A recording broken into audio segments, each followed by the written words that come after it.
So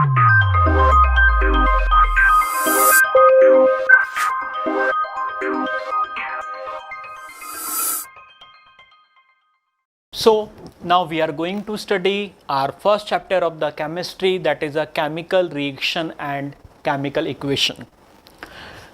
So chemical reaction और chemical equation को समझने के पहले हम लोग कुछ केमिस्ट्री के बेसिक टर्म्स के बारे में हम लोग समझेंगे। क्योंकि दिस इज़ क्लास 10th और हम जानते हैं कि पूरे एजुकेशन लाइफ में जो क्लास 10th होती है वो बहुत ही इम्पॉर्टेंट क्लास होती है ना।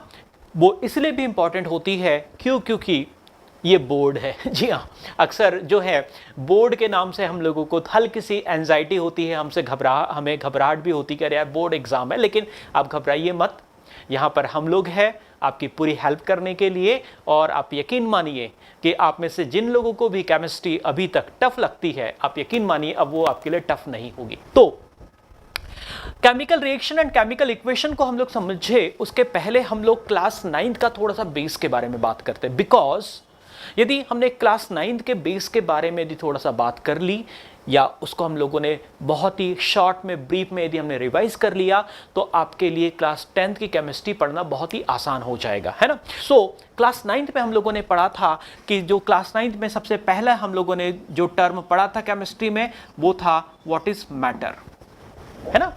तो हम लोगों ने पढ़ा था मैटर। तो क्या होता है मैटर, हम सभी जानते हैं, each and everything around us that occupies space and have mass is called the matter. तो मैटर की क्या खास बात होती है कि जो मैटर होता है ये स्पेस ऑक्यूपाई करता है, और ये स्पेस ऑक्यूपाई करता है और क्या करता है साथ में, it has a mass. It has what, it has a mass. इसका मास होता है, इसका हिंदी में हम कहते हैं भार या वजन होता है। इस तरीके से जो भी हमारे चारों तरफ है उसे हम लोग मैटर कह सकते हैं if that occupies space and have a mass. अब वहां पर हम लोगों ने एक चीज और पढ़ी थी, वहां पर हम लोगों ने पढ़ा था कि जो मैटर होता है it is comprises of the small particles, है ना। ये आप लोगों को याद भी होगा और आप लोगों ने पढ़ा भी है। तो यहां पर ये एक मेरी ड्यूटी बनती है कि मैं इन चीजों को थोड़ा सा ब्रीफली रिवाइज करवाऊं। क्योंकि इन्हीं छोटे छोटे पॉइंट से ही 10th की केमिस्ट्री पढ़ना आपके लिए आसान हो जाएगी। तो वहां पर हम लोगों ने पढ़ा था कि जो मैटर है, matter is comprises of the small particle and the smallest indivisible particle जो है उसे हम लोगों ने कहा था एटम। नॉट हम लोगों ने, साइंटिस्ट लोगों ने कहा था एटम, और अब हम लोग भी उसे एटम ही कहते हैं। तो हम जानते हैं कि each and everything around us if it occupies the space and have a mass is called the matter, and matter is a comprises of the small particles and those smallest indivisible particle is called the atom। तो यहां तक हम लोगों ने पढ़ा था। फिर हमने ये भी देखा था कि ये जो मैटर है, इस मैटर की कुछ फिजिकल प्रॉपर्टीज होती है। Every matter has certain properties. Her substance की कोई ना कोई प्रॉपर्टीज जरूर होती है और उनके कैरेक्टर्स या उनके फीचर्स के बेसिस पर हम उन्हें कहते हैं कि matter has a two property. One we call it a physical property, and second we call it a chemical properties. Chemical properties. तो इस तरीके से ईच एंड एवरी मैटर की कुछ फिजिकल प्रॉपर्टी होती है और कुछ केमिकल प्रॉपर्टीज होती है। और जब हम लोग फिजिकल प्रॉपर्टी की बात करते हैं तो वहां पर हम लोगों ने देखा था कि जो फिजिकल प्रॉपर्टी है that is what, that is a state of matter. That is what, state of matter, है ना। तो वहां पर हम लोगों ने स्टेट ऑफ मैटर्स भी देखा था। तो क्या होता है स्टेट ऑफ मैटर, कि हम जानते हैं कि मैटर क्या है, जो स्पेस ऑक्यूपाई करे और जिसका मास होता है उसे हम लोग मैटर कहते हैं। लेकिन इस मैटर की कुछ प्रॉपर्टीज होती है, उनमें से एक पहली प्रॉपर्टी है फिजिकल प्रॉपर्टी, और उस फिजिकल प्रॉपर्टी में है स्टेट ऑफ मैटर, कि हम जानते हैं कि हमारे चारों तरफ जो कुछ भी है, जो कुछ भी हमें दिख रहा है, यदि हम उसे सॉलिड, लिक्विड और गैस में यदि हम लोग क्लासिफाई करना चाहे तो हम आसानी से कर सकते हैं। तो कोई भी मैटर सॉलिड, लिक्विड और गैसेस स्टेट में होता है नॉर्मल रूम टेम्परेचर पर, उसी को हम लोग स्टेट ऑफ मैटर कहते हैं।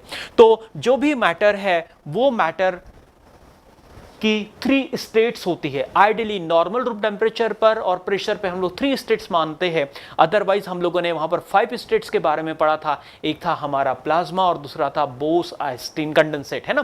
तो इस तरीके से यदि हम देखें तो यहां पर जो है there are 3 states of matter, we call it a solid, we call it a liquid and third we call it a gas।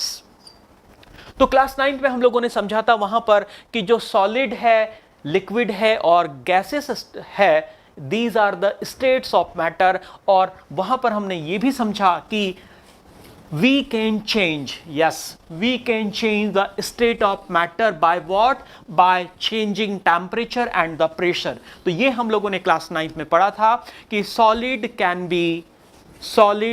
be changed into what? Solid can be changed into the liquid, solid can be changed into the liquid, liquid can be changed into the gas, again gas can be changed into liquid and liquid again can be solidified with the suitable use of 2 factor, that is one is a temperature, and the second one is a pressure। by applying certain temperature and the pressure we can alter the state of matter। ये हम लोगों ने class 9 में पढ़ा था। तो यहां पर सॉलिड से लिक्विड में कन्वर्जन हो रहा है, लिक्विड से गैसेस स्टेट में कन्वर्जन हो रहा है। इस तरीके के चेंज को हम लोग फिजिकल चेंज कहते हैं। What we call it? We call it a physical change। What is happening here? That we are changing the state of matter by applying temperature and the pressure. With the use of suitable temperature and pressure, we are able to change solid into the liquid, liquid into the gas, or gas into the liquid, or liquid again into the solid। So इस तरीके का change, इस तरीके का जो change है, इस तरीके के चेंज को हम लोग फिजिकल चेंज कहते हैं। क्यों? क्योंकि फिजिकल चेंज क्या होते हैं? ऐसे change, the change in which only physical property of matter alters. ऐसे change mean what is a physical change? How we can define now the physical change? Physical change we can define that the change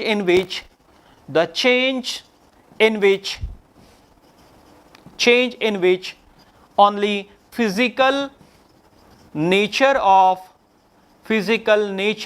of any matter alters। Okay, ऐसा change जिसमें क्या हो, केवल किसी भी matter के केवल फिजिकल प्रॉपर्टीज में चेंज होता है, उसी को हम लोग क्या कहते हैं? फिजिकल चेंज कहते हैं। और हम जानते हैं कि फिजिकल चेंज इज रिवर्सिबल। जो फिजिकल चेंज की सबसे मेन कैरेक्टर क्या होता है कि physical change is a reversible. Physical change is what? Physical change is reversible. Physical change is reversible mean हम फिजिकल चेंज को रिवर्स कर सकते। देखिए हमने यहां पर सॉलिड को क्या किया? सपोज एक कॉमन सा एग्जांपल लेकर हम लोग चले कि I am having a cube of ice cube. Ice cube हम जानते हैं कि यदि आइस क्यूब को एक आप यूटेंसिल या एक बोल में लेकर इफ यू अप्लाई हीट, यदि आप उसे गर्म करते हैं तो ये जो आइस है, आइस क्यूब जो है लिक्विड यानी वाटर में कन्वर्ट हो जाएगा। अगेन यदि आप या फर्दर इस लिक्विड यानी इस वाटर को यदि आप हीट करते हैं तो वहां पर आपको वेपर देखने के लिए मिलेगी। You will having a vapour.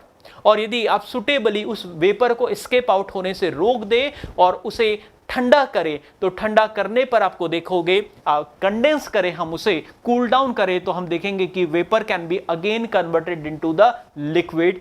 और यदि इस लिक्विड को यदि आप रेफ्रिजरेटर में फ्रीज कर देते हैं तो it will be again converted into the ice. So what is happening there? Only physical state, only physical properties, physical nature of matter is changing but not a single change into the chemical nature. Okay, तो इस तरीके से यहां पर हमने देखा कि जो मैटर है, मैटर की स्टेट को हम लोग चेंज कर सकते हैं with the use of suitable amount of temperature and pressure, और जो भी फिजिकल चेंज होता है उसमें केवल फिजिकल प्रॉपर्टी अल्टर होती है और फिजिकल चेंज रिवर्सिबल होता है। अब सेकंड जो चेंज है, उस सेकंड चेंज की यदि हम लोग बात करें तो जो सेकंड चेंज है वो है केमिकल चेंज। तो आइए अब हम लोग देखते हैं कि what is chemical change. Chemical reaction और केमिकल इक्वेशन को देखने के पहले हमें केमिकल चेंज को समझना होगा, केमिकल चेंज के बारे में हमें जानना होगा, बिकॉज केमिकल चेंज ही आगे केमिकल रिएक्शन और केमिकल इक्वेशन में कन्वर्ट होता है, हम ऐसा मेटाफोरिकली कह सकते हैं। तो आइए अब हम लोग आगे बढ़ते हैं और समझने की कोशिश करते हैं कि केमिकल चेंज क्या होता है और केमिकल चेंज से किस तरीके से हम लोग केमिकल इक्वेशन, केमिकल रिएक्शन को कोरिलेट कर सकते हैं। सो अभी हम लोगों ने फिजिकल चेंज के बारे में समझा, अब हम बात कर रहे हैं केमिकल चेंज के बारे में। केमिकल चेंज, हम जानते हैं कि जो मैटर है, matter is consisting of small particles, consisting of the small particles, and these small particles, these indivisible small particles are called atoms, and हम लोगों ने क्लास 9th में पढ़ा है कि जो एटम है, atom is not indivisible, it can be further divided into subatomic particles, and we know that the atom is consisting of the electron, proton and neutrons, and these electrons are responsible for chemical change. These electrons are responsible for chemical change because ultimately if we see the chemical nature of any matter is because of the atoms, and the nature of atoms depends on the number of total electron present in that atom.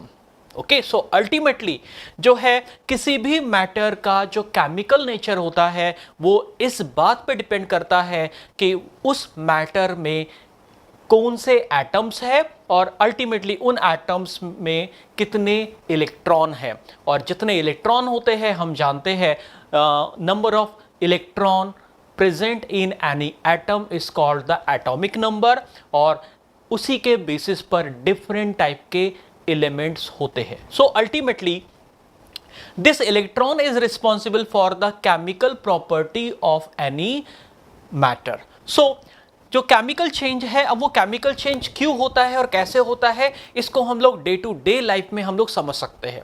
तो यदि हम physical change और chemical change को general तरीके से यदि हम लोग यदि इनमें डिफरेंस यदि करने की कोशिश करें तो हमें पता चलता है कि जो फिजिकल चेंज होता है वो रिवर्सिबल होता है और केमिकल चेंज जो होता है वो रिवर्सिबल नहीं होता है, वो कैसा होता है, इरिवर्सिबल होता है। सो यदि हम देखें तो जो भी मैटर में जो चेंज आ रहा है, मैटर में के जो भी केमिकल प्रॉपर्टी में जो चेंज आ रहा है, इसी केमिकल प्रॉपर्टी में जो चेंज आ रहा है जिसे हम लोग केमिकल चेंज कहते हैं, इसी केमिकल चेंज को रिप्रेजेंट करने का, केमिकल चेंज को रिप्रेजेंट करने का जो पैटर्न या जो रिप्रेजेंट करने का जो तरीका होता है उसी को हम लोग कहते हैं केमिकल, उसी को हम लोग कहते हैं केमिकल इक्वेशन, उसी को हम लोग कहते हैं केमिकल इक्वेशन।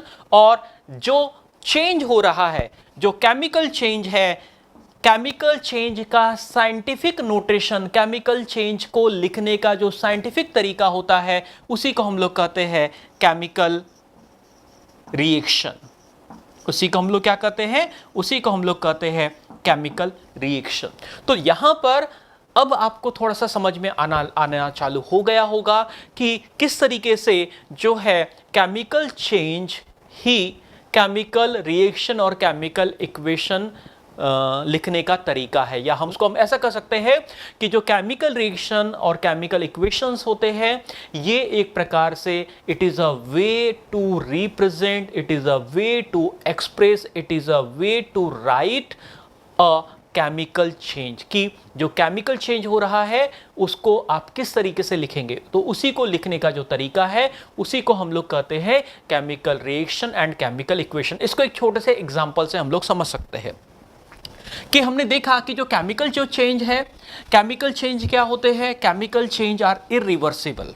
केमिकल चेंज में किसी भी मैटर की सारी केमिकल प्रॉपर्टीज क्या हो जाती है, सारी की सारी केमिकल प्रॉपर्टीज जो है वो अल्टर हो जाती है, केमिकल प्रॉपर्टीज चेंज हो जाती है, हमेशा के लिए बदल जाती है, इसीलिए उसे हम लोग कहते हैं कि केमिकल चेंज इज इरिवर्सिबल।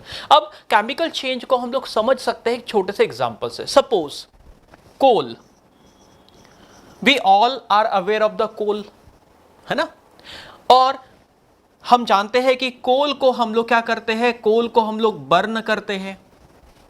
जब हम लोग कोल को बर्न करते हैं तो कोल को बर्न करने पर वहां पर जो है गैस या स्मोक निकलता है, और गैस या स्मोक के साथ साथ वहां पर जो है हीट भी रिलीज होती है, वहां पर हीट भी प्रोड्यूस होती है।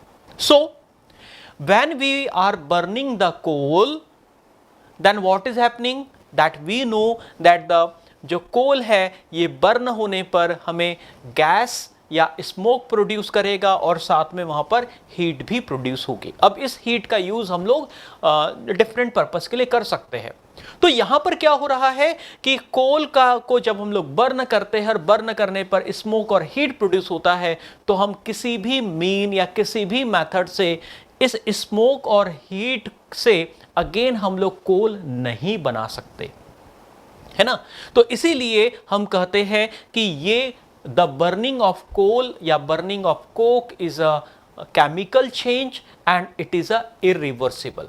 अब यहां पर यदि कोल के बर्निंग को यदि हमें लिखना है तो हम कैसे लिख सकते हैं, हम यहां पर ऐसा लिख सकते हैं वर्ड्स में या सेंटेंस में कि when we take this much gram of coke या this much gram of coal, then we burn it, then we will have a smoke and the heat।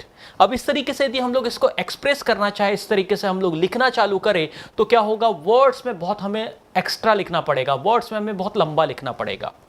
तो केमिस्ट्री में जो केमिस्ट थे उन्होंने इसका एक दूसरा तरीका निकाला।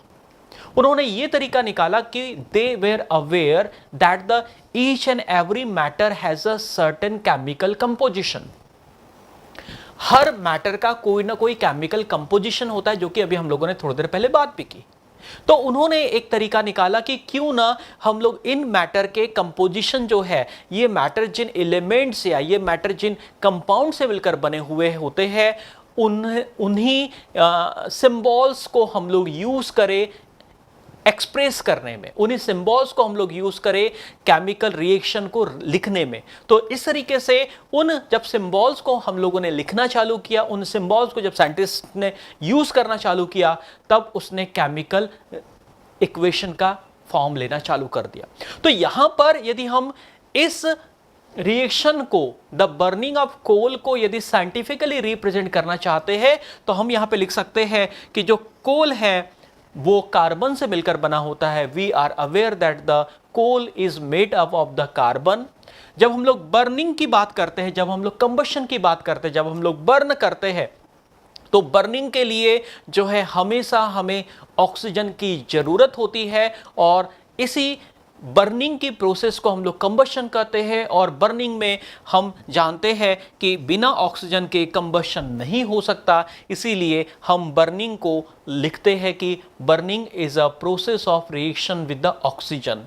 ओके, तो इस तरीके से जब हम लोग कार्बन या कोल को बर्न करते हैं तो उसे हम लोग लिख रहे हैं कि coal is made up of the carbon and burning happens in presence of oxygen, and when carbon burns it produces gas या smoke and that is consisting of the carbon dioxide। although जब भी हम लोग कोयले को जलाते हैं तो कोयले को जलाने पर यदि कोयला पूरी तरीके से जलता है, कंप्लीट कंबशन होता है, तब वहां पर क्या होता है, वहां पर कार्बन डाइऑक्साइड गैस निकलती है, और carbon dioxide gas is a colourless and odourless gas. But जब हम लोग कोयला जलाते हैं तो वहां पर हमें जो है सफेद कलर का स्मोक या डार्क कलर का स्मोक भी निकलता है।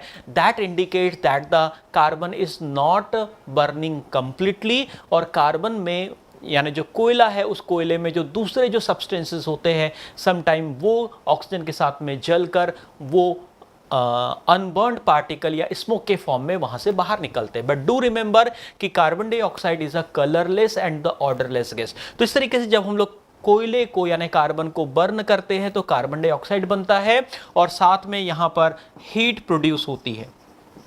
यहां पर क्या हो रहा है, हीट प्रोड्यूस हो रही। तो यहां पर हमने क्या किया कि ये जो केमिकल चेंज है, the burning of coal is a chemical change. इस बर्निंग ऑफ कोल को हम लोगों ने क्या किया, इस तरीके से जो है सिंबल्स के फॉर्म में हमने लिखना चालू किया, इस तरीके से सिंबल के फॉर्म में रिप्रेजेंट करना चालू किया। तो जब हम इसे सिंबल के फॉर्म में लिखते हैं तो उसे हम लोग कहते हैं केमिकल इक्वेशन। और यहाँ पर जब कोल ऑक्सीजन के साथ के प्रेजेंस में बर्न हो रहा है और वहाँ पर जो केमिकल चेंज हो रहा है उस केमिकल चेंज को ही हम लोग कहते हैं केमिकल रिएक्शन। तो यहां पर हम क्या देख सकते हैं, अब हम देख सकते हैं the definition of the chemical reaction and the chemical equation. So हम लोगों ने केमिकल चेंज को अभी समझने की कोशिश की।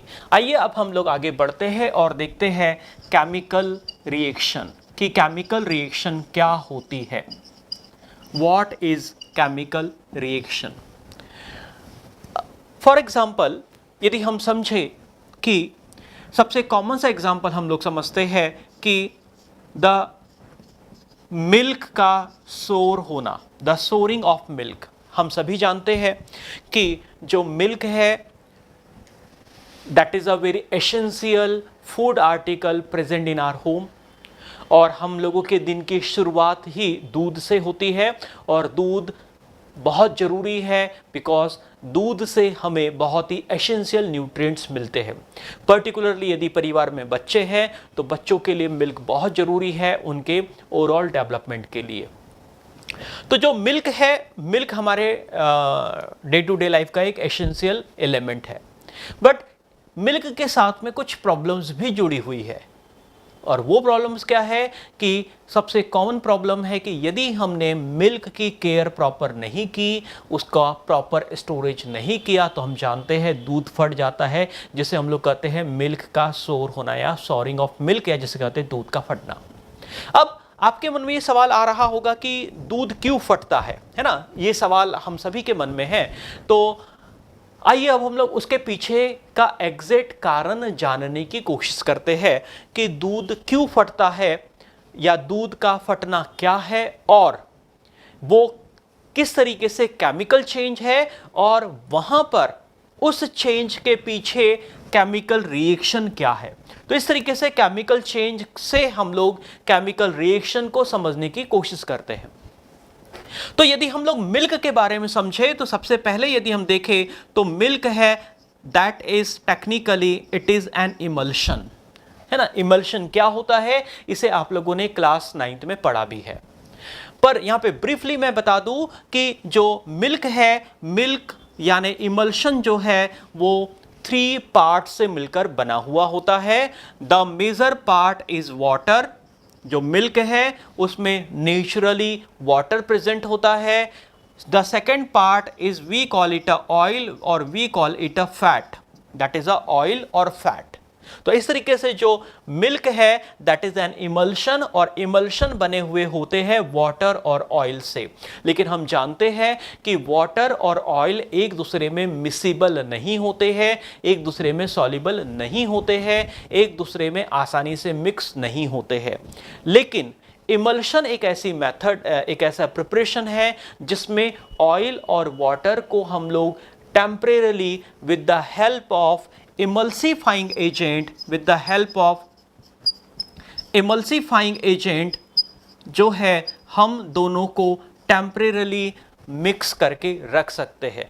तो जो नेचुरल मिल्क है जो कि हमें काव या बफलो से हमें मिलता है उसमें भी वाटर, ऑयल या फैट होता है और साथ में होता है इमल्सिफाइंग एजेंट, और इस इमल्सिफाइंग एजेंट का नाम है कैसीन, या जिसे हम लोग कहते हैं प्रोटीन, या जिसे हम लोग कहते हैं milk protein. Casein is a milk protein. और इस मिल्क में ऑयल, वाटर और कैसीन एज ए प्रोटीन के अलावा और भी दूसरे सब्सटेंस होते हैं, जिसमें एक और सब्सटेंस होता है जिसे हम लोग कहते हैं मिल्क शुगर।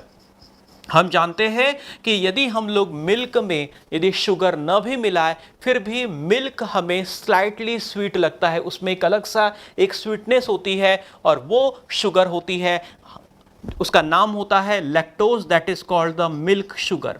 इस तरीके से यदि हम देखें तो milk is considered to be a complete food because it has a fat and oil, जो कि हमारे फैट या oil part of the food को पूरा करता है।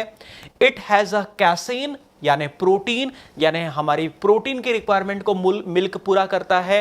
And it has a milk sugar that is a lactose, जो कि हमारे कार्बोहाइड्रेट या जिसे हम लोग शुगर कहते हैं, शुगर वाले पार्ट को कंप्लीट करता है। तो इस तरीके से यदि हम देखें तो मिल्क में हमें फैट, मिल्क में हमें प्रोटीन और मिल्क में हमें लैक्टोज भी मिलता है यानी शुगर भी मिलता है। अब जो नेचुरल मिल्क होता है इसकी एक अपनी सेल्फ लाइफ होती है, ये एक पर्टिकुलर टाइम पीरियड तक ही ये इंटैक्ट बना रहेगा, पर्टिकुलर टाइम पीरियड तक ही ये कैसा रहेगा, ये अच्छा रहेगा।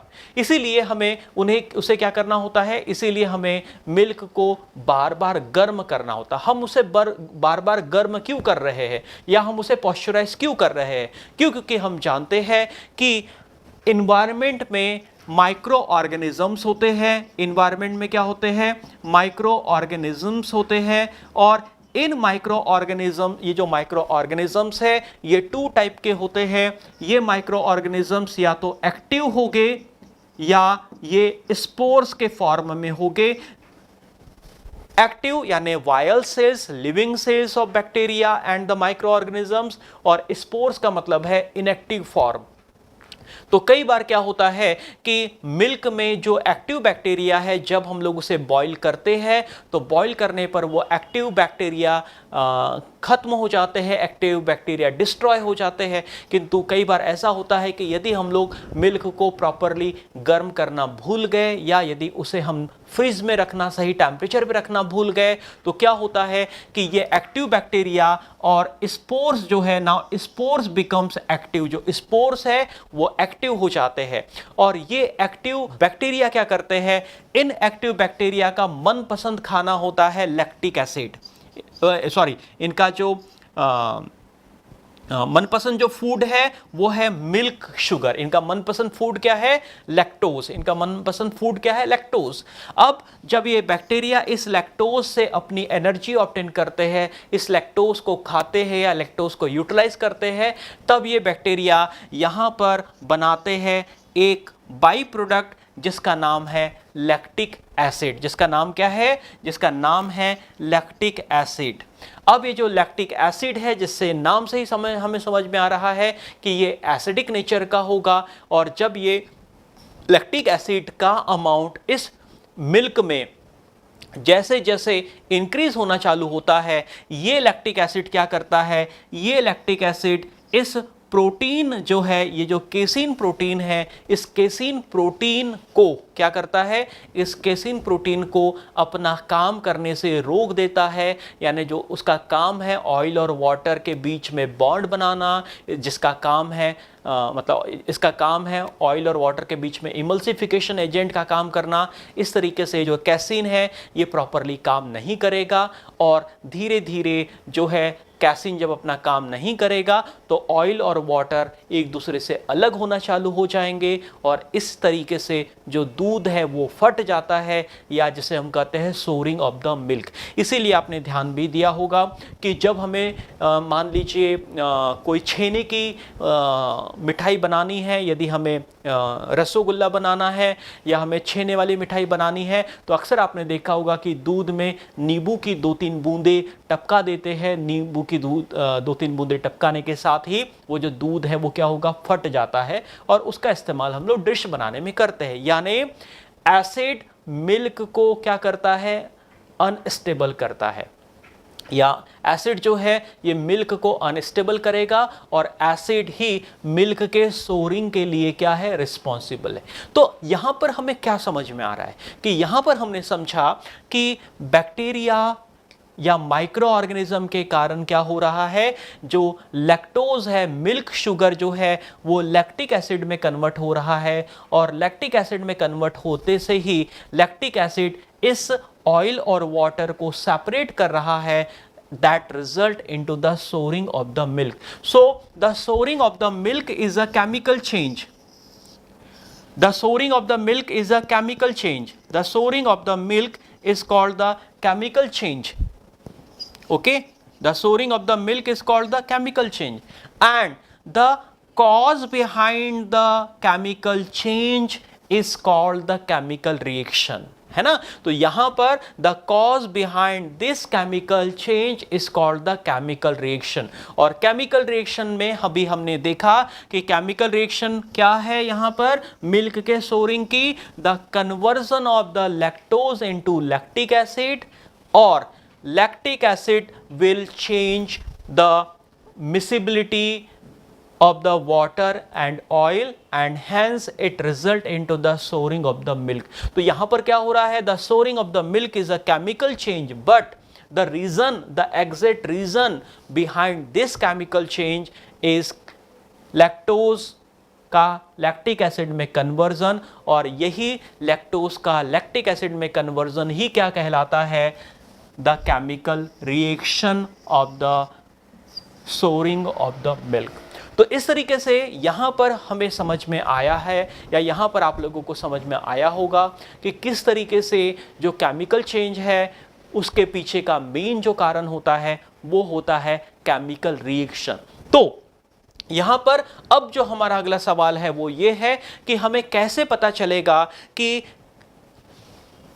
कहां पर केमिकल रिएक्शन हो रही है, या केमिकल रिएक्शन को हम लोग कैसे आइडेंटिफाई करें, what are the characteristic of the chemical reaction. हम कैसे पता लगाएं कि किसी प्रोसेस में जो है वो केमिकल रिएक्शन हो रही है या नहीं हो रही है। तो आइए अब हम लोग आगे बढ़ते हैं और देखते हैं कि how to identify, how to जज, और how to determine that the change is a chemical change and the chemical reaction is taking place.